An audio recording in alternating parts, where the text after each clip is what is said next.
Stacy, everyone in the world wants to talk to this guy. How'd you get the interview? Well, Dr. Drew, I simply just called him up, and he answered the phone. Much to my surprise, I was shocked. Wow. And his attorney released a statement today claiming that you did not say you were interviewing Cosby for any, quote, publication. I'm confused a little bit, Stacy. Is there such a thing as off the record that's off the record? Well, you know, anybody who tells me off the record, I respect that as a journalist. Bill Cosby never said off the record. I understand his concern with the New York Post, but him and I went through the same thing a year and a half ago when I wrote a story about him for the New York Post.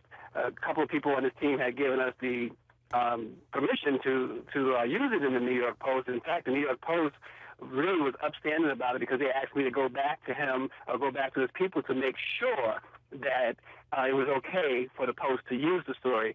So this time, it was such a short conversation, it was no way for me to ask him at the end, is it okay that I also share this with the New York Post? But Stacy, I'm going to interrupt you. I'm going to interrupt you. And we got another journalist here at Ashland. And Ashland, I'm going to ask you. I think Stacy is a very nice guy. I'm used to journalists. Once you start talking, you're talking. That's it. Everything's on the record these days. No. It's so true, and I love that Marty Singer, Bill Cosby's attorney, actually came and said that it was Stacy's fault and that he wasn't being a good journalist by coming out and saying this. But I will tell you, journalism 101. If it's not off the record, it is not off the record. So but I'm not sure in this day and age, is there such a thing as off the record? I feel like every time I speak to a journalist, I understand that these days everything is, the way it goes. Well, I agree with that, but it is also all about personal connections. And if you do have a personal connection with the person, but that's also the old school of people like, protecting one another. Those days are gone. Those are gone. I mean, my friends who are also, reporters, I don't tell them secrets that I want out. Right. I don't. They're my friends. I know. If you talk to somebody, it is going to go out. That's right. This was the day of quid pro quo, which Sam does not exist anymore. Right. You just assume that whatever you tell them, that will be printed or it will go viral. And so what? So you speak the truth. That's the way it goes. I have a question for Stacy. When you talked to Bill Cosby on the phone, what was his demeanor like? Did he seem that he wanted to address the issue and talk about it? Did he seem depressed? Did he seem happy?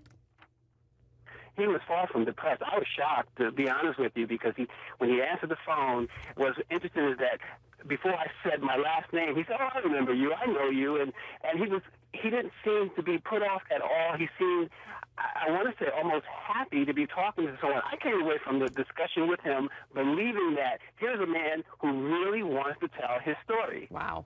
Do you think he's going to, Stacy? I think they're getting closer. I think they were very close with me 2 weeks ago.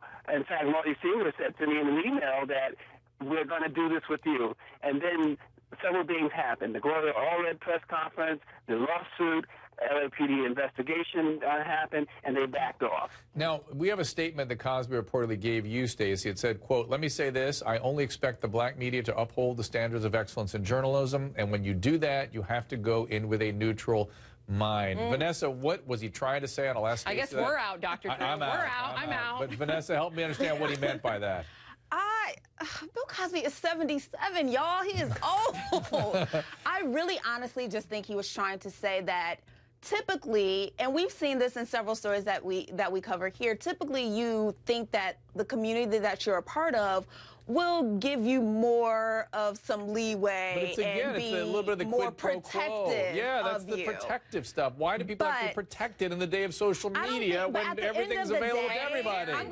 I'm gonna get blasted for saying this, but at the end of the day, when you are a journalist, you are supposed to be impartial. You are supposed to be neutral, and he has not been charged of any crimes, nor has he been convicted. And so maybe that's what he's saying. Like, you don't know both sides of the story. Right, I think that's what he's saying. You know, Dr. Drew, I'd like to ask Stacy this question, just because when I heard that quote, I thought, why is he interjecting race into this topic? Nobody's really been talking about this on racial issues. But, Stacy, I understand when you were talking to him, you started out by saying, "I want to tell your story to the African-American community." Did you kind of bring up the racial issue, and he followed up on that with that quote? Yeah, in fairness to Bill Cosby, as you all know, he didn't seek me out. I sought him out, and he knew that I write for the black press.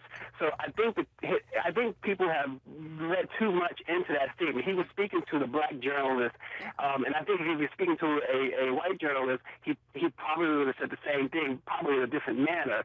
I just think that it was just a little bit taken out of proportion. I don't think he was looking for any favors. Stacy, did you take any surprises away? Anything you want to share with us that you think you learned? Are people jumping to conclusions? Did you come up with a different sense of things? Let me tell you something. You're a doctor, so I came away thinking that this guy is either totally innocent or totally insane, because nothing seems to affect him at all. And that's my take on it. So it's one extreme or the other. Either he doesn't see that he's done, either he didn't do anything wrong, or he doesn't see that he's done anything wrong.